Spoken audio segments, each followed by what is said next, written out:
The year is 1350, and most people think medieval villages were just muddy streets and boring peasants grinding grain. Wrong. Dead wrong. In a cramped workshop behind a thatched cottage, something magical was happening every single day. A village potter was turning lumps of dirt into treasures that would outlast kingdoms. This wasn't some romantic fairy tale about ancient crafts. This was serious business that kept entire communities fed, watered, and connected to trade networks spanning continents. Picture this. Before plastic containers, before glass was cheap, before metal was affordable for common folks, there was clay. And the person who knew how to transform that clay into useful objects. They were basically the most important person in town after the blacksmith and the baker. These potters weren't just making pretty decorations for rich people's tables. They were creating the storage containers, cooking vessels, and drinking cups that made civilized life possible. But here's what most people don't realize about medieval pottery. It was incredibly sophisticated. We're talking about techniques so precise that modern ceramicists still study them today. These village potters developed glazing methods, firing temperatures, and shaping skills that would make your head spin. They were part chemist, part artist, and part engineer, all rolled into one muddy package. Before we dive deeper into this fascinating world, make sure you hit that subscribe button and give this video a like. I want to hear from you in the comments about what surprises you most about medieval pottery. Is it the complexity of the process, the sheer volume they produced, or maybe something else entirely? Let me know what grabs your attention as we explore this incredible craft. Now, let's step into that workshop and see exactly how a day in the life of a village potter actually worked. Spoiler alert, it was way more intense than you might think. The day started before dawn, not because potters were morning people, but because clay waits for no one. By the time most villagers were stumbling out of bed, our potter was already elbow deep in yesterday's clay preparation. You see, good pottery doesn't happen by accident. It requires planning that would put modern project managers to shame. Clay preparation was serious business. This wasn't just grabbing some dirt from the backyard and hoping for the best. Medieval potters knew exactly which clay deposits produced the best results. They'd travel miles to specific locations where the clay had just the right composition. Too much sand, and your pots would crack. Too little, and they'd collapse on the wheel. Get it just right, and you could create vessels strong enough to last centuries. The clay they brought back looked nothing like the smooth, ready-to-use material modern potters buy in neat packages. This stuff was full of rocks, roots, dead bugs, and who knows what else. The first job was something called slaking, basically drowning the clay in water until it turned into a soupy mess. Then came the really fun part, picking out every single piece of debris by hand. Imagine sorting through muddy soup looking for tiny stones, while your fingers slowly turn numb from the cold water. After the cleaning came wedging, which sounds peaceful, but was actually backbreaking work. Picture kneading bread, except the dough weighs 50 pounds and fights back. Potters wedged clay by slamming it down on wooden blocks, folding it over, and repeating the process hundreds of times. This wasn't just for exercise. It was removing air bubbles that could turn into explosive surprises during firing. One missed air bubble could destroy an entire day's work when that pot hit the kiln's heat. The really smart potters prepared clay weeks in advance.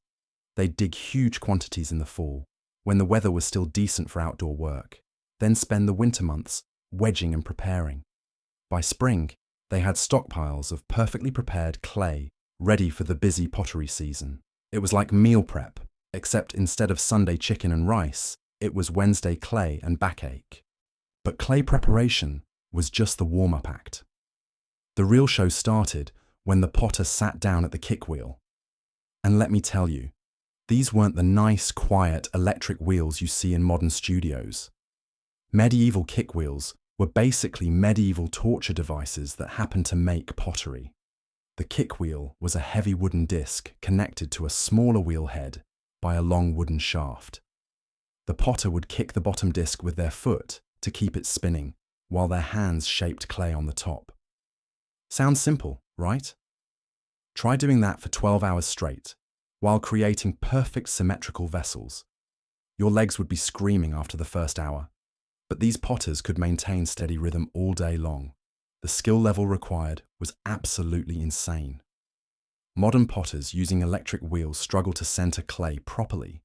Imagine doing it while also providing all the power with your leg muscles. Medieval potters could throw a perfect water jug in under 10 minutes, including the time it took to center the clay and shape the form.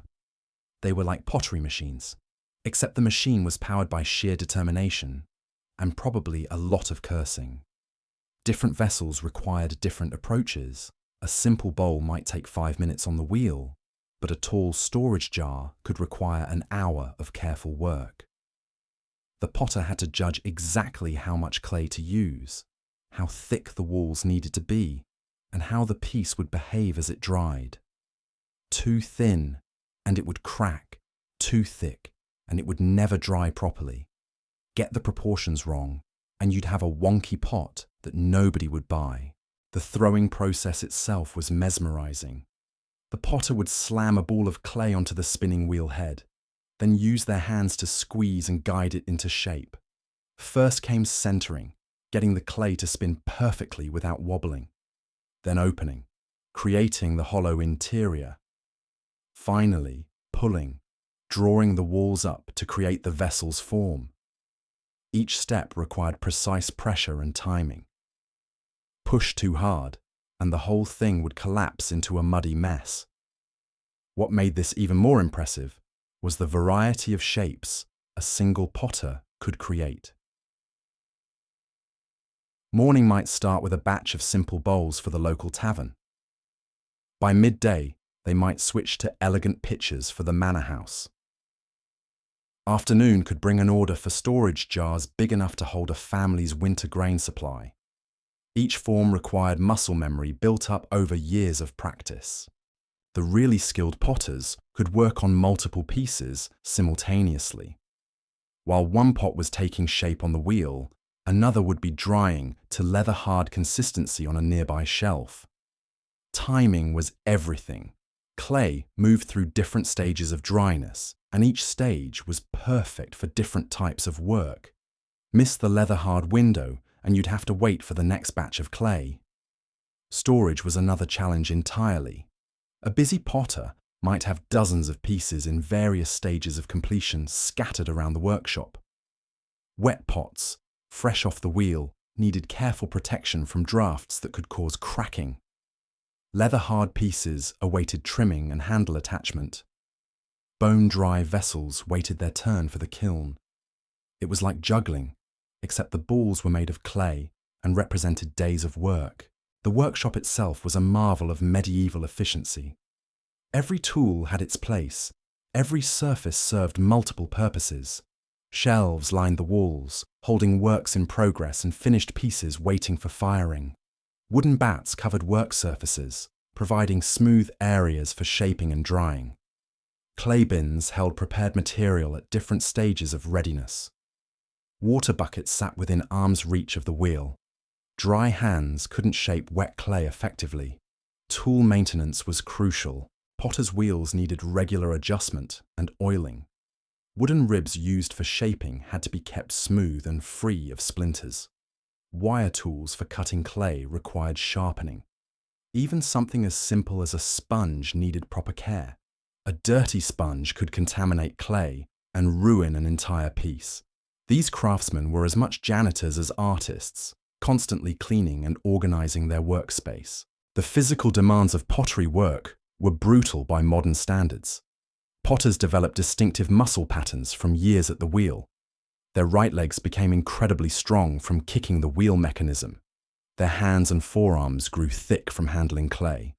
Their backs curved from hunching over work for hours at a time. It was like being a medieval athlete, except the sport was making useful objects instead of entertaining crowds. Weather played a huge role in pottery production. Humid days meant clay stayed workable longer, but dried more slowly. Dry days meant faster drying, but increased risk of cracking. Cold weather could freeze wet clay, destroying hours of work. Hot weather could cause pieces to dry too quickly, leading to warping and splitting. Successful potters became amateur meteorologists, adjusting their work schedules based on atmospheric conditions. The economics of pottery work were fascinating and complex. A village potter wasn't just an artist, they were a small business owner, managing inventory, customer relationships, and production schedules. They had to balance the time invested in each piece against its market value. Simple bowls were quick to make but brought low prices. Elaborate pitchers took much longer but commanded premium payments. Finding the right mix of products was crucial for making a living wage. Customer relationships mattered enormously. The local tavern keeper might order 50 bowls at once but expect a bulk discount. The manor house wanted custom pieces but paid premium prices. Traveling merchants offered access to distant markets but demanded consistent quality and delivery schedules. A smart potter cultivated these relationships carefully, understanding that reputation was everything in a small community. Seasonal patterns shaped the entire pottery business cycle. Spring brought renewed demand as households replaced vessels broken during winter storage. Summer was prime production time when clay dried reliably and kilns could be fired safely without worrying about frozen pipes or snow-blocked chimneys. Fall meant stockpiling finished goods for winter sales when outdoor work became nearly impossible. Winter was repair season, fixing wheels, building new shelves, and planning the next year's production. The real artistry began once pieces came off the wheel. Fresh thrown pots looked nothing like finished pottery. They were thick, rough, and completely lacking the refined details that made medieval ceramics so distinctive. This is where the potter's expertise really showed, transforming basic forms into objects of genuine beauty and perfect functionality. Trimming was the first crucial step after throwing. Once clay reached leather-hard consistency, firm enough to handle but still soft enough to cut, the potter would flip each piece upside down on the wheel and carve away excess clay. This wasn't just about making pieces lighter, though that mattered when you're carrying dozens of pots to market. Trimming created the foot ring that elevated vessels off surfaces, preventing moisture damage and giving pieces an elegant finished appearance. The trimming process required completely different skills from throwing. Instead of building up forms, the potter was now carving them down with sharp metal tools. One slip could slice through a wall and destroy hours of work. The clay had to be exactly the right consistency. Too soft, and it would tear. Too hard, and it would chip. Experienced potters could tell clay readiness just by touching it, feeling for that perfect leather-hard texture that meant trimming could begin. Different vessels demanded different trimming approaches. A simple bowl needed just basic foot shaping and wall smoothing. A tall jug required careful attention to weight distribution. Too much clay left at the bottom and it would be impossible to lift when full. Storage jars needed thick, sturdy bases to support their contents, but decorative pieces could have delicate, refined feet that showed off the potter's skill. Handle attachment was where pottery truly became functional art. Medieval potters didn't just stick pre-made handles onto their pieces. Instead, they pulled handles directly from the pot itself, drawing out clay from the vessel wall to create strong, integrated attachments. This technique required incredible coordination, pulling the handle to just the right length and thickness, while maintaining proper proportions with the vessel body. The handle pulling process looked almost magical to outside observers. The potter would score the attachment point, wet it thoroughly, then literally pull clay outward with their fingers. Gradually, a handle would emerge from the pot wall, growing longer and taking shape through careful manipulation. The clay had to be perfectly plastic, not too wet, or the handle would sag, not too dry or it wouldn't stretch properly. Different handle styles served different purposes and reflected regional traditions. Tavern mugs needed sturdy, thick handles that could survive rough handling by drunk customers. Elegant pitchers for wealthy households featured graceful, curved handles that demonstrated the potter's artistic skills. Working vessels, like milk jugs, required practical grips positioned for easy pouring and carrying. Each style demanded specific techniques passed down through generations of craftsmen. Spouts presented their own challenges. A well-designed spout had to pour cleanly without dripping, direct liquid flow precisely, and integrate seamlessly with the vessel's overall design. Medieval potters achieved this through careful shaping and strategic placement. The spout opening needed exact proportions. Too wide and liquid would gush out uncontrollably. Too narrow and it would barely trickle. The internal curve had to guide flow smoothly from the vessel interior to the spout opening. Decorative elements were applied at this leather-hard stage, when clay was firm enough to hold details, but soft enough to accept impressions. Simple geometric patterns could be stamped into surfaces using wooden or ceramic tools. More elaborate decoration involved slip trailing, applying liquid clay in contrasting colors to create bands, dots, or flowing designs across the vessel surface. The slip itself required careful preparation. Colored clays were mixed with water to create smooth, paintable consistency. Different clay types produced different colors when fired. Iron-rich clays turned red or brown, while purer clays remained light. Some potters discovered that adding wood ash or other materials could create unique color effects, closely guarded secrets that gave their work distinctive character. Regional styles varied dramatically across medieval Europe. English potters favored practical, sturdy forms with minimal decoration. French ceramicists developed sophisticated glazing techniques that created rich, colorful surfaces. German workshops specialized in massive storage vessels, decorated with applied reliefs. Italian potters pioneered tin glazing methods that produce brilliant white surfaces perfect for painted decoration. These regional differences reflected local preferences, available materials, and trade connections. The marking system was crucial for business organization. Each potter developed personal stamps or marks that identified their work. This wasn't just about pride. It was practical inventory control. When dozens of similar pieces came out of communal kilns, marks helped sort products back to their makers. Some marks indicated size standards for commercial customers. Others showed quality grades or special firing techniques used. Chalk tallies on workshop walls tracked production numbers with remarkable precision. A simple mark system recorded how many bowls, jugs, and storage jars were completed each day.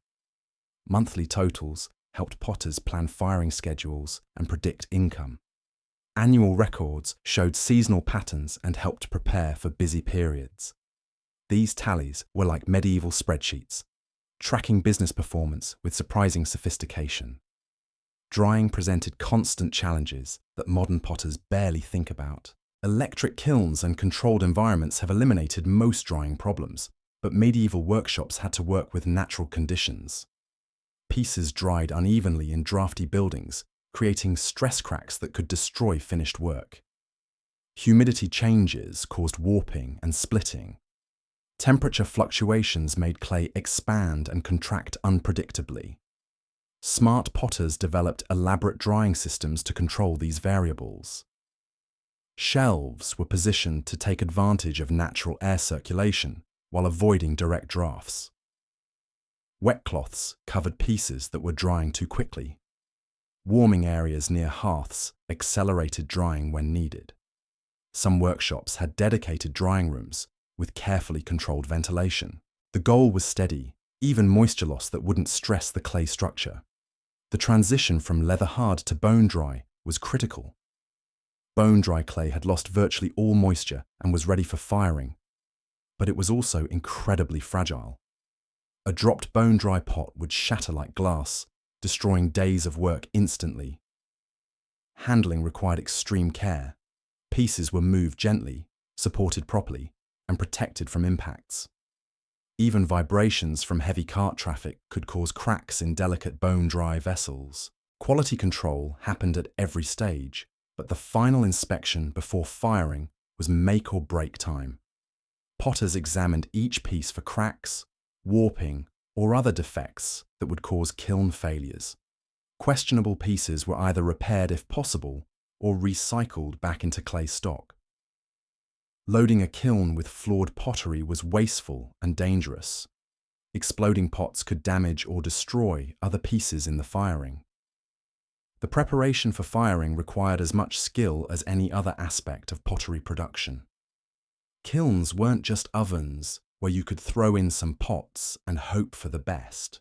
They were sophisticated heating systems that demanded careful loading, precise temperature control, and expert timing. A single firing mistake could destroy weeks of work and waste expensive fuel. Medieval kilns were engineering marvels that would make modern ceramicists weep with envy. These weren't simple fireboxes. They were carefully designed heating chambers that could reach temperatures hot enough to melt copper while maintaining precise control over atmosphere and airflow. The typical village kiln was an updraft design, meaning heat and flames rose from a firebox at the bottom through the pottery chamber and out a chimney at the top. Building and maintaining these kilns required knowledge that potters guarded more jealously than their best glazing recipes. The firebox had to be exactly the right size to generate sufficient heat without wasting fuel. The pottery chamber needed proper dimensions to ensure even heating throughout. The chimney required precise proportions to create proper draw without pulling heat away too quickly. Get any of these elements wrong, and your firing would fail spectacularly. The kiln walls themselves were masterpieces of medieval engineering. Built from special refractory bricks that could withstand repeated heating and cooling cycles, these structures often lasted for generations. The bricks were made from clay with high alumina content, carefully fired to create maximum heat resistance. Some potters added crushed pottery shards to their kiln bricks, creating a recycling system that strengthened the structure while using up broken pieces. Loading the kiln was like playing three-dimensional chess with pottery. Every piece had to be positioned perfectly to ensure proper heat circulation, while maximizing the number of vessels that could fit in each firing. Larger pieces went on the bottom where they could support weight and handle the most intense heat. Smaller items were stacked carefully above, using ceramic stilts and props to create multiple levels. The really valuable pieces got special treatment through something called sagger firing.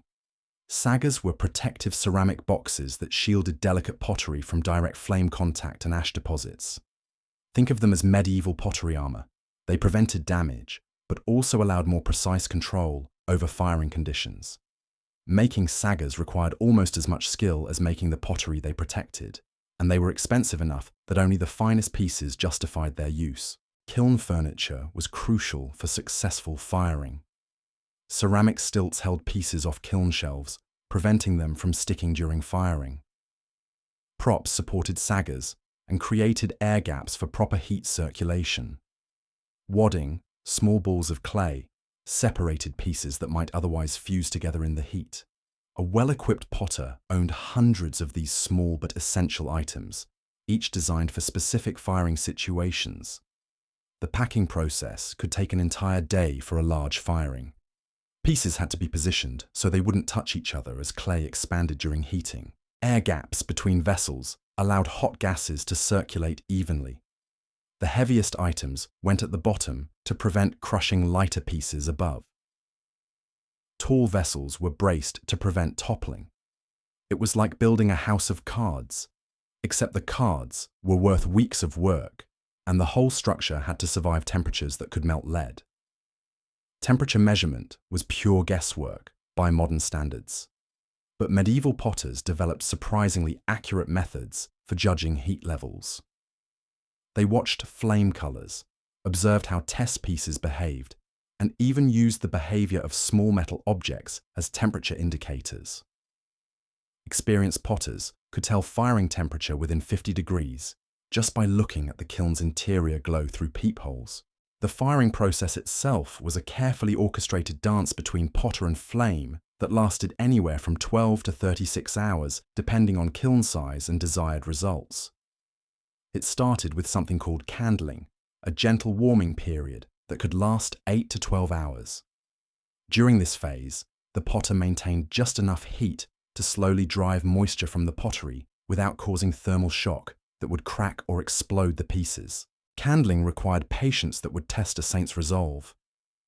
The fire had to be kept small and steady, with temperatures rising no more than a few degrees per hour. Too fast, and trapped moisture would turn to steam and blow pieces apart from the inside. Too slow, and the firing would take forever while consuming expensive fuel. Potters often worked in shifts during long firings, with apprentices or family members taking turns feeding the fire through the night. The fuel itself was a major expense and logistical challenge.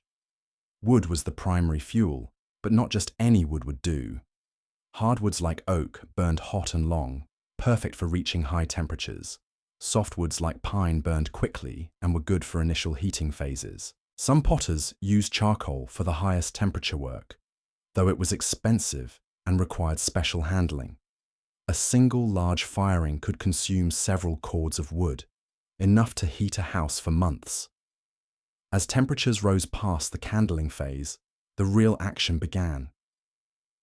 The potter would gradually increase fuel input, watching carefully as flames changed color from yellow to orange to white. Each color indicated a different temperature range and triggered specific chemical changes in the clay and glazes. This was when years of experience really mattered, knowing exactly when to push harder and when to hold steady. Around red heat, roughly 1800 degrees Fahrenheit, clay began its transformation from soft earth to hard ceramic. The chemical bonds that held clay particles together started breaking down and reforming into new, stronger structures. This process, called vitrification, was irreversible and magical to witness. Soft clay that could be shaped with bare hands became rock-hard pottery that could last centuries. Glaze behavior added another layer of complexity to the firing process. Lead glazes, common on medieval tableware, began melting around 1900 degrees. The potter had to judge exactly when glazes reached proper fluidity, melted enough to create smooth, glassy surfaces, but not so hot that they ran off the pottery onto the kiln floor. Overfired glazes created expensive messes that were nearly impossible to clean up.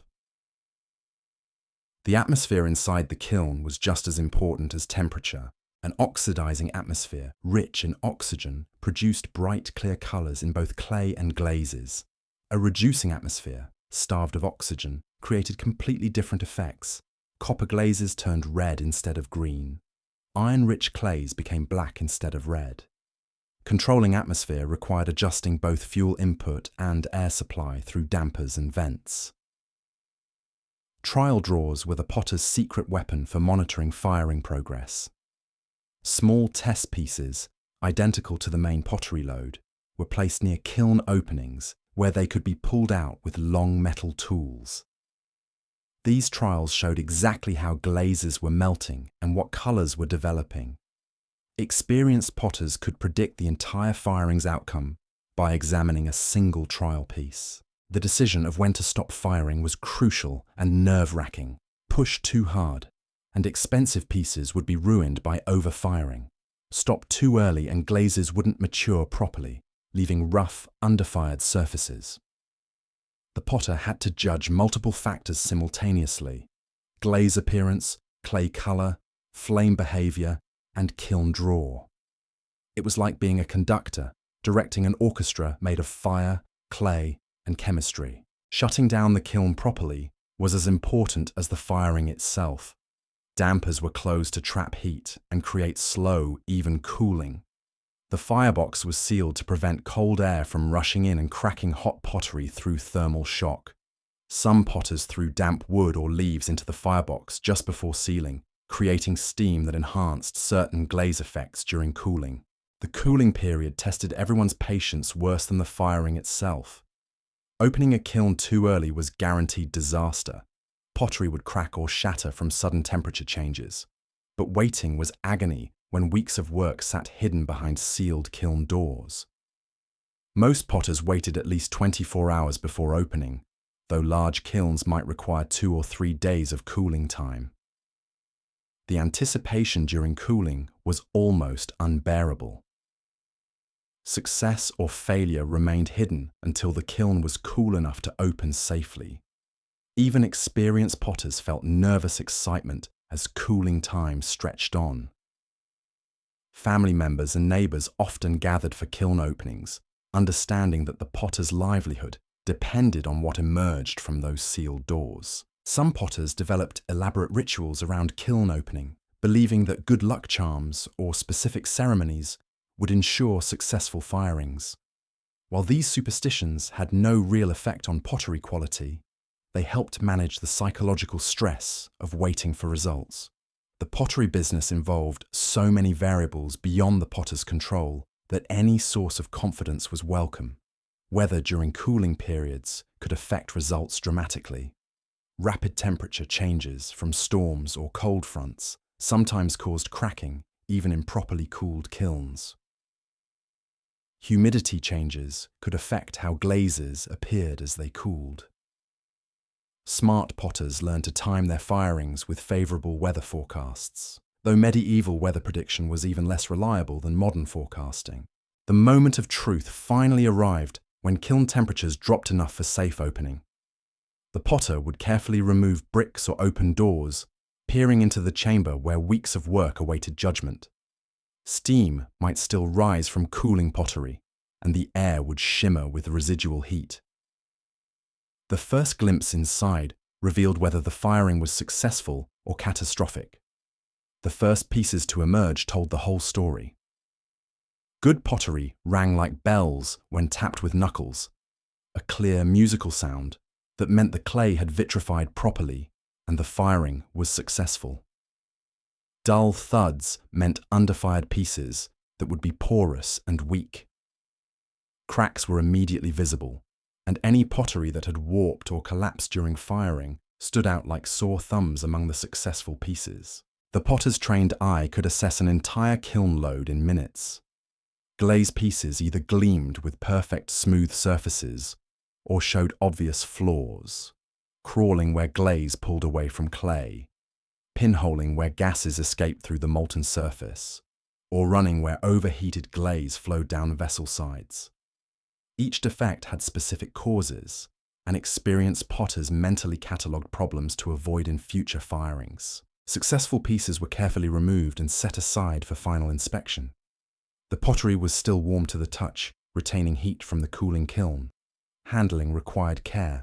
Even properly fired pottery could crack if subjected to sudden temperature changes. The smart potter waited for pieces to reach room temperature before subjecting them to detailed examination. Quality sorting was brutal but necessary. Perfect pieces went into one pile for premium sales. Minor flaws, small glaze imperfections or slight warping, created a second quality category that sold at reduced prices. Seriously defective pottery was culled entirely, either recycled back into clay or used for practical workshop purposes. The economics were harsh. Weeks of work could be reduced to worthless shards if the firing went wrong. The financial calculations were sobering. A typical firing might contain 50 pieces representing 2 weeks of throwing, trimming, and decorating work. If the firing was successful, the potter might earn enough to support their family for a month. If it failed, those 2 weeks of labor were completely lost, along with the cost of fuel and kiln maintenance. No wonder potters developed elaborate superstitions and rituals around firing. The stakes were literally their livelihood. Record-keeping became crucial at this stage. The chalk tallies on workshop walls were updated with firing results. How many pieces survived intact? What percentage showed defects? Which glazing techniques worked best? These records helped potters improve their techniques and predict future success rates. Some workshops maintained detailed firing logs that tracked temperature, weather conditions, and results over multiple years. Packing for market required its own specialized skills. Pottery was fragile and valuable, but transportation in medieval times was rough and unpredictable. Straw became the potter's best friend, cheap, abundant, and excellent for cushioning delicate pieces. Each vessel was individually wrapped, with extra padding around handles and spouts where breakage was most likely. The packing system was surprisingly sophisticated. Large storage jars were packed upright with straw stuffing to prevent internal damage. Smaller pieces nested inside each other when possible, saving space and providing mutual protection. Bowls stacked rim to rim with straw between each layer. The goal was to create packages that could survive being dropped, jostled, or rained on during transport to market. Loading the cart was like playing Tetris with pottery and straw. Weight distribution mattered enormously. Too much weight on one side would cause wheel problems or even tip the entire cart. The heaviest pieces went on the bottom, lighter items on top. Everything was secured with ropes to prevent shifting during travel. A well-packed pottery cart could carry hundreds of pieces worth months of income. The journey to market was nerve-wracking for potters. Every bump in the road meant potential breakage. River crossings were particularly dangerous. One slip could dump an entire load into the water. Weather was another constant worry. Rain could damage unglazed pottery and turn roads into impassable mud. Wind could blow carts over or scatter lightweight pieces across the countryside. Market day itself was the culmination of months of work. The potter would arrive before dawn to claim a good selling position and unpack their wares for display. Each piece was arranged to show its best features while remaining easily accessible to customers. Pricing required careful judgment. Too high and nothing sold, too low and profits disappeared.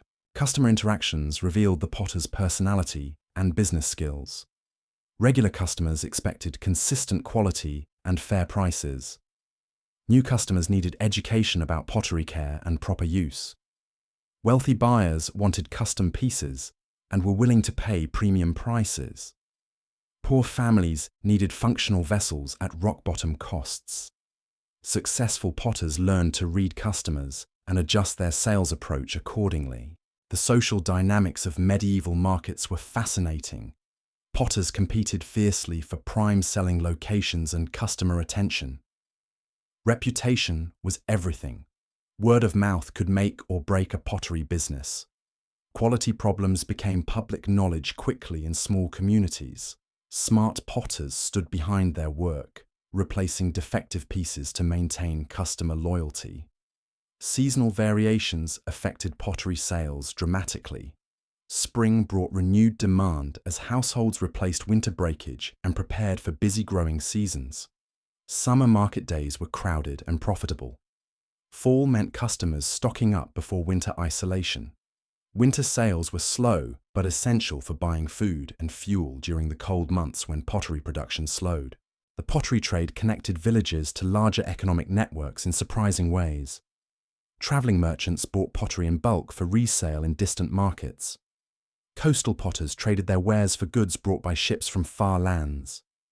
Mountain villages exchanged pottery for lowland grain and textiles.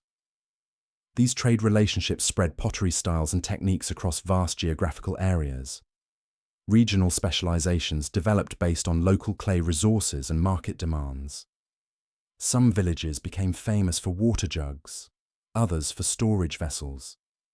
Certain potters gained reputations for specific glazing techniques or decorative styles. These specializations allowed villages to compete in broader markets while maintaining their unique identities. The apprenticeship system ensured pottery knowledge passed from generation to generation.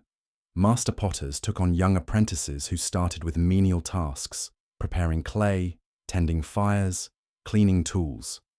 Gradually, apprentices learned throwing techniques, glazing methods, and firing skills. The best apprentices eventually became masters themselves, often inheriting workshops from their teachers. Family pottery dynasties were common, with skills and workshop ownership passing from parent to child. These family businesses accumulated generations of technical knowledge and customer relationships. Sons and daughters learned pottery techniques from childhood. developing the muscle memory and intuitive understanding that separated master craftsmen from mere practitioners. The village potter of 1350 was far more than just a craftsperson making useful objects. They were community leaders, business owners, technical innovators, and cultural preservers all rolled into one. Their workshops were centers of economic activity that supported entire families and provided essential goods for their communities. The pottery they created wasn't just functional, it was beautiful, durable, and infused with centuries of accumulated wisdom. These medieval craftsmen achieved levels of technical excellence that modern potters still admire and study. Without electric wheels, precise temperature controls, or scientific understanding of ceramic chemistry, they consistently produced pottery of remarkable quality and beauty. Their success came from keen observation, patient experimentation, and the accumulated wisdom of countless generations who had worked clay before them. The legacy of medieval village potters extends far beyond the museum pieces that survive today. Their techniques influenced pottery traditions across Europe and beyond. Their business practices helped establish craft guilds and trade relationships that shaped medieval commerce. Their artistic sensibilities created aesthetic traditions that continue to influence ceramic arts today. Tomorrow would bring another day of clay preparation, wheelwork, and kiln tending. The cycle would continue as it had for generations, powered by skilled hands, creative minds, and the eternal human need to transform raw earth into objects of lasting beauty and utility. The workshop never truly slept. Even when the potter finally collapsed into bed after 18 hours of backbreaking work, clay doesn't care about human schedules. It keeps changing, drying, cracking, or warping, regardless of whether anyone's watching. Smart potters learned to listen for the subtle sounds that meant trouble brewing in the darkness. A sharp crack in the night meant a large storage jar had split during drying, destroying days of careful work. The soft thud of pottery falling meant inadequate support had failed, sending finished pieces crashing to the floor. Even the sound of wind through loose shutters could spell disaster. Sudden drafts could crack leather-hard pottery faster than you could say, "There goes this week's rent money." Winter presented the biggest challenges for workshop management. Freezing temperatures could destroy wet pottery instantly, turning carefully shaped vessels into piles of frozen clay chunks.